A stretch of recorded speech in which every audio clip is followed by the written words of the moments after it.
ঈদের ছুটি কাটাতে গ্রামের পথে লাখো মানুষ, বাস ট্রেন লঞ্চে ভিড়। নারীর প্রতি সহিংসতা ও ধর্ষণের বিরুদ্ধে দ্রুত ব্যবস্থা নেবার নির্দেশ প্রধানমন্ত্রীর। চীনের সহায়তায় তিস্তা প্রকল্প বাস্তবায়ন চায় জামাত, নতুন কোনো আধিপত্যবাদ মেনে না নেবার হুঁশিয়ারি। যুক্তরাষ্ট্রের যুদ্ধবিরতি প্রস্তাব ইরানের নাকচ, মার্কিন সন্ত্রাসবিরোধী কেন্দ্রের পরিচালক কেন্টের পদত্যাগ।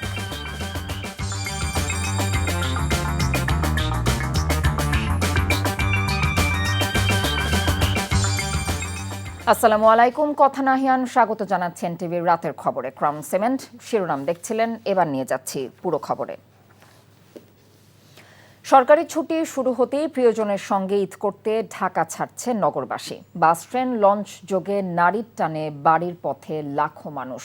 মহাসড়কের বিভিন্ন পয়েন্টে যানবাহনের ধীর গতিতে বাড়ছে ভোগান্তি। বাড়তি ভাড়া নিয়ে যাত্রীদের আছে মিশ্র প্রতিক্রিয়া। নাজিবুর রহমানের রিপোর্ট। বহু বছর পর আবারও কোলাহল বেড়েছে সদরঘাট লঞ্চ টার্মিনালে। নৌপথে বাড়ি ফিরতে উপচে পড়া ভিড় ছিল এদিন।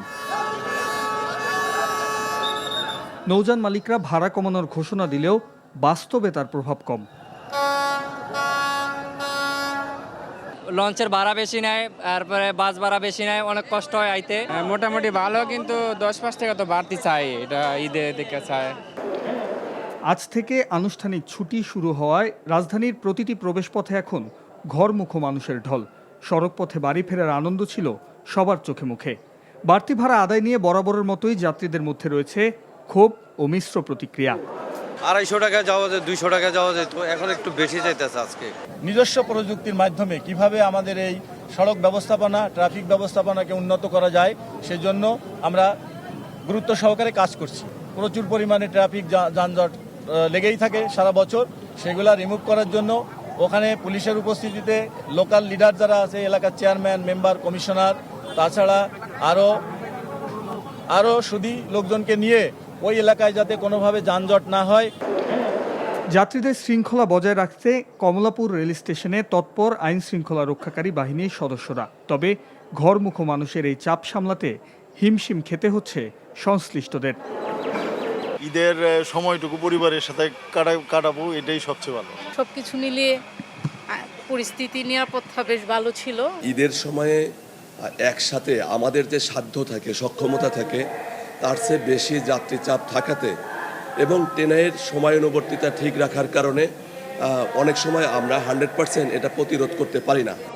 তবে সব সীমাবদ্ধতা আর ভোগান্তি ছাপিয়ে স্বজনদের সঙ্গে মিলিত হওয়ার তীব্র বাসনায় এখন প্রতিচ্ছবি হয়ে ফুটছে প্রতিটি টার্মিনালে। Najibur Rahman, NTV news, Dhaka. আর 2 কিংবা 3 দিন পর পবিত্র ঈদ উল ফিতর। এরই মধ্যে নিজ নিজ কর্মস্থল ছাড়তে শুরু করেছে চাকরিজীবীরা। এতে সড়ক মহাসড়কে বেড়েছে যানবাহনের চাপ। ইমরুল কায়েসের ডেস্ক রিপোর্ট। ঈদের ছুটি শুরুর পর থেকেই সড়ক মহাসড়কে যানবাহনের চাপ বেড়েছে। রাজধানী ঢাকা ছেড়ে এরই মধ্যে নিজ নিজ গন্তব্যের পথে কর্মজীবী মানুষ। সকাল থেকে গাজীপুরের ঢাকা টাঙ্গাইল ও ঢাকা ময়মনসিংহ মহাসড়কে যাত্রী চাপ বেড়েছে। শিল্পাঞ্চলের হাজারো কারখানায় মঙ্গলবার থেকে ছুটি শুরু হওয়ায় কয়েক লাখ শ্রমিক বাড়ি ফিরছেন। ফলে মহাসড়কের চন্দ্রা ও চান্দ্রনা চৌরাস্তায় যাত্রীদের ভিড় বেড়েছে। ঢাকা টাঙ্গাইল যমুনা সেতু মহাসড়কে যানবাহনের চাপ বাড়লেও নেই যানজট। সড়ককে যানজট মুক্ত রাখতে যমুনা সেতুর পূর্ব ও পশ্চিম উভয় অংশে মোটরসাইকেলের আলাদা লেন সহ 9টি করে 18টি বুথ স্থাপন করা হয়েছে। ঈদ উল ফিতরকে সামনে রেখে সকাল থেকেই ঢাকা মাওয়া মহাসড়কে ঘরমুখো মানুষের ভিড়। পদ্মা সেতুর মুন্সিগঞ্জের মাওয়া প্রান্ত দিয়ে দক্ষিণ পশ্চিমাঞ্চলের 21 জেলার মানুষ গন্তব্যে পৌঁছাচ্ছেন। তবে মহাসড়কের কোথাও যানজট সৃষ্টি হয়নি। গ্রামের বাড়িতে যাচ্ছি ঈদের জন্য, আর মাত্র আসলাম এখানে। তো গতবারও ঈদের সময় এখান থেকে গেছিলাম, খুব দ্রুত গাড়ি পাওয়া গেছিল, কিন্তু আজকে ব্যাপারটা একটু ভিন্ন দেখা যাচ্ছে। আগে এখান থেকে আমরা 400-300 টাকা যাইতাম, এখন 600 টাকা চাই। আগে 600 নিত, এখন 800 নিচ্ছে। ঘরমুখো মানুষের ঢল নেমেছে ঢাকা চট্টগ্রাম মহাসড়কের কুমিল্লার 104 কিলোমিটার অংশে। তবে যান চলাচল স্বাভাবিক রয়েছে। এদিকে ঢাকা আরিচা মহাসড়কের বিভিন্ন স্থানে যানবাহনের চাপ বেড়েছে। ফলে প্রভাব পড়ছে পাটুরিয়া দৌলদিয়া ফেরিঘাটে। যাত্রী চাপ বেড়েছে লঞ্চঘাটগুলোতেও। চাঁদপুরের লঞ্চঘাটে ঢাকা থেকে ঘরে ফেরা মানুষের ভিড় ছিল চোখে পড়ার মতো। Imrul Kayes, NTV news desk. সড়ক, রেলপথ, নৌপরিবহন ও সেতুমন্ত্রী শেখ রবিউল আলম বলেছেন, ঈদ ঘিরে আগামী 2-3 দিনে 1.5 কোটি মানুষ রাজধানী ছাড়বে। এই যাত্রা স্বাভাবিক করা চ্যালেঞ্জিং, তবে ভোগান্তি ছাড়াই সবাইকে বাড়ি ফেরানোর প্রত্যাশা তার।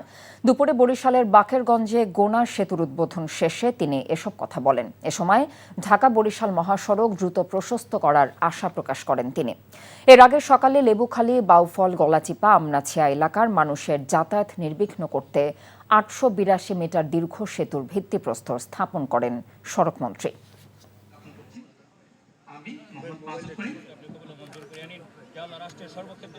যে সমস্ত জায়গায় যানজট হওয়ার সমূহ সম্ভাবনা আছে, এখনো পর্যন্ত সুসংবাদ হচ্ছে কোনো যানজট হচ্ছে না।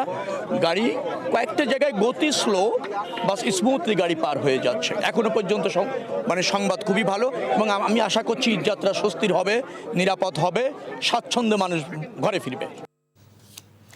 নারীর প্রতি সহিংসতা ও ধর্ষণের বিরুদ্ধে দ্রুত ব্যবস্থা নেবার নির্দেশ দিয়েছেন প্রধানমন্ত্রী তারেক রহমান। দুপুরে সচিবালয়ে মন্ত্রিসভার বৈঠকে এই নির্দেশ দেন তিনি। শবে কদরের সরকারি ছুটির মধ্যেও এই বৈঠক অনুষ্ঠিত হয়। এতে বিগত বাজেট, জ্বালানি পরিস্থিতি, ঈদের জনভোগান্তি কমানো সহ বেশ কিছু সিদ্ধান্ত নেওয়া হয়। জানানো হয়, আগামী 1 বৈশাখ টাঙ্গাইলে কৃষক কার্ড কার্যক্রমের উদ্বোধন করবেন প্রধানমন্ত্রী। আরও জানাচ্ছেন ওবায়দুল্লাহ মামুন। ঈদের ছুটির আমেজ বিরাজ করছে সচিবালয় সহ সরকারি বেসরকারি সব প্রতিষ্ঠানে। কিন্তু শবে কদরের ছুটির দিন মঙ্গলবার দুপুরে সচিবালয় ব্যস্ত ছিল মন্ত্রিসভার বৈঠকে। বৈঠকের আগে সচিবালয়ে যান মন্ত্রীরা, আর সকাল 11টার দিকে আসেন প্রধানমন্ত্রী তারেক রহমান। চলতি বছরের সম্পূরক বাজেটে যে পরিবর্তন হয়েছে সেটি অনুমোদন করা হয়েছে মন্ত্রিপরিষদের বৈঠকে। বৈঠক শেষে ব্রিফ করেন মন্ত্রিপরিষদ সচিব। টানা বৃষ্টি, শিলাবৃষ্টি ও ঝড়ের কারণে যে ক্ষতি হয়েছে তা খতিয়ে দেখতে কৃষি, খাদ্য ও ত্রাণ মন্ত্রণালয়কে নির্দেশ দেন সরকার প্রধান। যেটা হয়েছে এর আগের ক্যাবিনেটে যেগুলো পাস হয়েছে সেগুলোর অ্যাপ্রুভাল দিচ্ছে, যাতে এগুলো তো আইন হয়ে যাবে। তো এখন আইন হওয়ার জন্য এটা পার্লামেন্টে উপস্থাপন হবে। আর একটা ব্যাপারে ক্যাবিনেট সুমোটো একটা ডিসিশন নিয়েছে যে যেগুলো ধর্ষণ মামলা হচ্ছে দেশে বা হয়ে এসছে এর আগে, এগুলোর জন্য একটা স্পেশাল ড্রাইভ নেওয়া, সবগুলো মিনিস্ট্রি মিলে, এগুলো রিলেটেড যারা আছেন সবাই মিলে, এবং যে এখানে যতদূর যাওয়া দরকার সমস্ত দূর যাবে, কিন্তু এইগুলো সমাজের থেকে বন্ধ করার জন্য এবং এই জিনিসগুলোকে খুব দ্রুত অ্যাকশন নেওয়ার জন্য ব্যবস্থা করা হচ্ছে। ব্রিফিংয়ে জানানো হয়, আগামী 1 বৈশাখ টাঙ্গাইলে কৃষক কার্ড কার্যক্রমের উদ্বোধন করবেন প্রধানমন্ত্রী তারেক রহমান। উদ্বোধনী দিনে টাঙ্গাইল সদর উপজেলায় কৃষকদের মধ্যে কার্ড বিতরণ করবেন প্রধানমন্ত্রী। মঙ্গলবার দুপুরে সচিবালয়ে মন্ত্রিপরিষদ বিভাগে প্রধানমন্ত্রীর কৃষক কার্ড প্রণয়ন সংক্রান্ত সেলের বৈঠকে এই সিদ্ধান্ত নেওয়া হয়। এর আগে প্রধানমন্ত্রীর সঙ্গে দেখা করেছেন ঢাকা উত্তর ও দক্ষিণ সিটির 2 প্রশাসক। এ সময় তারা মশা নিয়ন্ত্রণ ও নিধন নিয়ে প্রধানমন্ত্রীর সঙ্গে আলোচনা করেছেন। Obaidullah Mamun, NTV news, Dhaka. তিস্তা প্রকল্প বাস্তবায়ন সহ দেশের সামগ্রিক উন্নয়নে পাশে থাকার আশ্বাস দিয়েছেন ঢাকায় নিযুক্ত চীনার রাষ্ট্রদূত ইয়াও ওয়েন। তিস্তা প্রকল্প সহ এসব উন্নয়ন কাজে চীনকে সমর্থনের কথা জানিয়ে জামাত ইসলামের আমির ও বিরোধী দলীয় নেতা ডক্টর শফিকুর রহমান বলেছেন, নতুন কোনো আধিপত্যবাদ জাতি মেনে নেবে না। সকালে ঢাকা 15 সংসদীয় আসনে ফুড প্যাক বিতরণ অনুষ্ঠানে তারা এসব কথা বলেন। সালাউদ্দিন কাদেরের রিপোর্ট। আসসালামু আলাইকুম। ঈদ উল ফিতর সামনে রেখে চীনের সহায়তায় প্রায় 1000 মানুষের মাঝে ফুডপ্যাক বিতরণ করা হয় দরিদ্র ও অসহায় মানুষের মধ্যে। অনুষ্ঠানে উপস্থিত ছিলেন চীনের রাষ্ট্রদূত ইয়াও ওয়েন এবং জাতীয় সংসদের বিরোধী দলীয় নেতা ডাক্তার শফিকুর রহমান। ফুডপ্যাক বিতরণের আগে বক্তব্যে বিরোধী দলীয় নেতা বলেন, কিছু দেশ বাংলাদেশের জন্য অবদান না রাখলেও দেশের সার্বভৌমত্বকে হুমকির মুখে ফেলেছিল। বিপরীতে চীন নীরবে বাংলাদেশের অর্থনীতি ও অবকাঠামোগত উন্নয়নে গুরুত্বপূর্ণ ভূমিকা রেখে চলছে। এ সময় চীন বাংলাদেশের মধ্যে শান্তি শৃঙ্খলা ও নিরাপত্তা জোরদারে একসাথে কাজ করার অঙ্গীকার করেন জামায়াত আমির। তিস্তা প্রকল্পের কথা মান্যবর রাষ্ট্রদূত এখানে উল্লেখ করেছেন। এটি বাংলাদেশের কান্না, উত্তরাঞ্চলের কান্না। আমরা এই কান্নার অবসান চাই, কিন্তু অতীতে এটা কেন বাস্তবায়ন হয় নাই এটা সবাই বুঝে, শিশুও বুঝে। আমরা ওই লিগেসি আর বহন করতে চাই না। আমাদের ঘাড়ের উপর আমরা কারো আধিপত্য মেনে নেব না। আমরা এই প্রকল্পকে শুধু সাপোর্ট করব না, এই প্রকল্প বাস্তবায়নে যদি আমাদের কিছু করার থাকে সেটাও করব। অন্যদিকে বাংলাদেশের উন্নয়নে সবসময় পাশে থাকার প্রতিশ্রুতি দেন ঢাকায় নিযুক্ত চীনা রাষ্ট্রদূত ইয়াও ওয়েন। তিস্তা প্রকল্প বাস্তবায়ন সহ বাংলাদেশের উন্নয়নে পাশে থাকবে চীন। এছাড়া শান্তি, শৃঙ্খলা, নিরাপত্তা উন্নয়নে একসাথে কাজ করবে দুই দেশ। নতুন বাংলাদেশ বিনির্মাণে সফল হব আমরা। চীন বাংলাদেশের বন্ধুত্ব দুদেশের মানুষের হৃদয়ে মিশে গেছে বলে মন্তব্য করেন চীনা রাষ্ট্রদূত। সালাউদ্দিন কাদের, এনটিভি নিউজ, ঢাকা। সুন্দরবনে কোস্ট গার্ড পশ্চিম জোনের বিশেষ অভিযানে বনদস্যুর নানাভাই বাহিনীর হাতে জিম্মি থাকা 6 জেলেকে উদ্ধার করা হয়েছে। তবে ঘটনায় কাউকে আটক করা সম্ভব হয়নি। কোস্টগার্ড জানায়, গত 7 মার্চ 6 জন জেলে সুন্দরবনে মাছ ও কাঁকড়া ধরতে গেলে নানাভাই বাহিনীর সদস্যরা তাদের ধরে নিয়ে যায় এবং জিম্মি রেখে মুক্তিপণ আদায়ে নির্যাতন করছিল। পরে গোয়েন্দা নজরদারির ভিত্তিতে কোস্টগার্ড সদস্যরা সুন্দরবনের কালিরখাল এলাকায় বিশেষ অভিযান চালায়। এ সময় 6 জেলেকে উদ্ধার করা হয়। তাদের বাড়ি খুলনার কয়রা ও সাতক্ষীরার শ্যামনগর উপজেলায়। সুন্দরবনকে দস্যুমুক্ত রাখতে অভিযান অব্যাহত থাকবে বলে জানিয়েছে কোস্টগার্ড। দেশের সর্ববৃহৎ টেলিভিশন ভিত্তিক ইসলামিক রিয়েলিটি শো পিএইচপি কুরআনের আলো 2026-এর গ্র্যান্ড ফিনালে অনুষ্ঠিত হয়েছে। মঙ্গলবার রাজধানীর একটি হোটেলে আয়োজিত এবারের আসরের চ্যাম্পিয়ন নেত্রকোনার প্রতিযোগী হাফেজ আব্দুল্লাহ সাইফ মুনতাহা। অনুষ্ঠানটির মিডিয়া পার্টনার এনটিভি। আরও জানাচ্ছেন আরাফাত ইসলাম।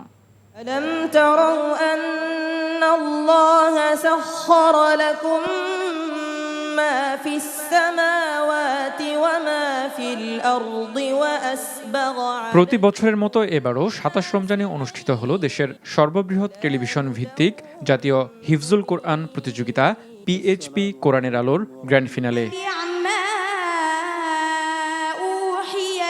18তম এই আসরের অতিথিরা বলেন, এই প্রতিযোগিতার মাধ্যমে কোরআনের প্রতিভা বিকাশের মাধ্যমে বিজয়ীরা দেশের গণ্ডি পেরিয়ে বিশ্ব পরিমণ্ডলে সুনাম বয়ে আনবে। বাংলাদেশের সরকারের কাছে এখান থেকে আমি অনুরোধ করব, সরকার একটু নজর দেন, এই ছেলেপিলেগুলি আলো ভালো রেজাল্ট করতে পারে। এই পর্যন্ত যত বাচ্চারা আমাদের বাংলাদেশ থেকে বাইরে গেছেন সবাই ভালো রেজাল্ট করে আসছেন। আলহামদুলিল্লাহ, আল্লাহ তাদেরকে আরো ভালো করার তৌফিক দান করুক। আমরা গর্বিত বোধ করি যে এমন একটা প্ল্যাটফর্মের সাথে আমরা পিএইচপি ফ্যামিলিকে সম্পৃক্ত করতে পেরেছি। এই অনুষ্ঠানের প্ল্যাটফর্মটা এমন একটা বিশ্বের দরবারে পৌঁছেছে যেখান থেকে যে সুন্দর সুন্দর কোরআন তেলাওয়াতের প্রতিভাকে সৃষ্টি করছে, তারা কিন্তু শুধু বাংলাদেশে না, সারা বিশ্বের মধ্যে ওরা আলো জাগাচ্ছে। আমরা এই দীর্ঘ 18 বছর পিএইচপি ফ্যামিলির সাথে থেকে আমাদের ক্ষুদ্রতম সহায়তা দিয়ে সবসময় সাথে থাকার চেষ্টা করেছি, যেন আমরা ভবিষ্যতেও পাশে থেকে এই মহৎ অনুষ্ঠানটা পরিচালনা করতে সহায়তা করতে পারি। আমার ছেলে হাফেজ মাওলানা আবু ইউসুফ তিনি পৃথিবী ছেড়ে চলে গিয়েছেন, কিন্তু আমি মনে করি এই অনুষ্ঠান ওই কোরআনের খেদমতের মাধ্যমে তিনি সর্বদাই আমাদের মাঝে বেঁচে থাকবেন এবং আছেন। ধন্যবাদ জানাতে চাই আমাদের সকল স্পন্সরকে যারা তাদের সহযোগিতায় অব্যাহত রেখে কোরআনের এই খেদমতকে সাহায্য মুন্ডুত করে। সারা বাংলাদেশের মানুষ তথা বিশ্বের সমগ্র মুসলমান যারা এই অনুষ্ঠানকে ভালোবেসে ইফতারের পূর্ব মুহূর্তে শুনছেন, সবাই একটা অন্তরে অন্যতম একটা প্রশান্তি ফিল করেছেন। পুরস্কার বিতরণী অনুষ্ঠানে ধর্মমন্ত্রী কোরআনের আলোকে নিজেদের জীবন গড়তে প্রতিযোগীদের আহ্বান জানান। আমরা যারা আজকে এখানে উপস্থিত হতে পেরেছি, আমরা সবাই সৌভাগ্যবান। যারা আজকে এখানে উপস্থিত হয়েছেন তাদেরকে আল্লাহ পাক তৌফিক দান করুক। এইভাবে এই কোরআনের অনুষ্ঠানে উপস্থিত হয়ে সবাইকে উৎসাহিত করার। আজকে আমরা এনটিভিকে সারা দেশ থেকে 25,000 প্রতিযোগী এবারের আসরে অংশগ্রহণ করে। সেখান থেকে কয়েক ধাপে বাছাইয়ের মাধ্যমে 36 জনকে নিয়ে প্রথম রমজান থেকে টিভি রাউন্ড শুরু হয়। এরপর 26টি পর্ব পেরিয়ে সেরা 6 প্রতিযোগী নিয়ে গ্র্যান্ড ফিনালে অনুষ্ঠিত হয়। আব্দুল্লাহ সাইফ মুনতাহা চ্যাম্পিয়ন। বিচারকদের রায়ে এবারের আসরের চ্যাম্পিয়ন হন নেত্রকোনার প্রতিযোগী হাফেজ আব্দুল্লাহ সাইফ মুনতাহা এবং প্রথম রানার্স আপ হয়েছে মোহাম্মদুল্লাহ বিন শফিক। দ্বিতীয় ও তৃতীয় স্থান অধিকার করেন যথাক্রমে নরসিংদীর হাফেজ মোহাম্মদুল্লাহ বিন শফিক ও কুমিল্লার হাফেজ জুনায়েদ খান। পরে বিজয়ীদের হাতে পুরস্কার তুলে দেয়া হয়। প্রতিভার সন্ধানে এই স্লোগানে 2009 সাল থেকে ধারাবাহিকভাবে চলছে এই প্রতিযোগিতা। এবারের আসরেও মিডিয়া পার্টনার এনটিভি। আরাফাত ইসলাম, এনটিভি নিউজ, ঢাকা।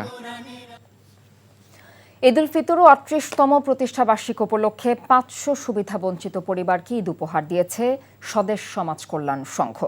এই উপলক্ষে পুরান ঢাকার লালবাগে আয়োজিত অনুষ্ঠানে প্রধান অতিথি ছিলেন ঢাকা দক্ষিণ সিটির প্রশাসক আব্দুস সালাম, বিশেষ অতিথি ছিলেন ঢাকা ৭ আসনের এমপি হামিদুর রহমান হামিদ এবং ঢাকা বিভাগীয় সমাজ সেবা কার্যালয়ের উপপরিচালক এস.এম. ফজলুল করিম রুমি। মরহুম ওয়াহিদ মুরাদ রূপমের হাত ধরে ১৯৮৮ সালে প্রতিষ্ঠিত হবার পর থেকে প্রতি বছর ঈদ উপহার দিয়ে যাচ্ছে সংগঠনটি। ছোট ভাট মসজিদ এলাকার মুরগি, পোলাও চাল, সেমাই, চিনি, নারিকেল দুধ সহ অন্যান্য খাদ্য সামগ্রী বিতরণ করেছে। সংগঠনের সভাপতি হাজী আহমেদ মুরাদ বাপ্পির সভাপতিত্বে অনুষ্ঠান সঞ্চালনা করেন সাধারণ সম্পাদক জাহাঙ্গীর আলম শ্যামল। এ ছিল এনটিভির রাতের খবরে। এই খবরের ভিডিও সহ আপডেট জানতে ভিজিট করুন এনটিভি অনলাইন www.ntvbd.com। এছাড়াও এনটিভির জনপ্রিয় সব অনুষ্ঠান ও খবরের আপডেট জানতে ভিজিট করুন আমাদের ইউটিউব ও ভেরিফাইড ফেসবুক পেজ। রাত ১টা মধ্যরাতের খবর দেখার আমন্ত্রণ রইল। এতক্ষণ সাথে থাকার জন্য ধন্যবাদ সবাইকে।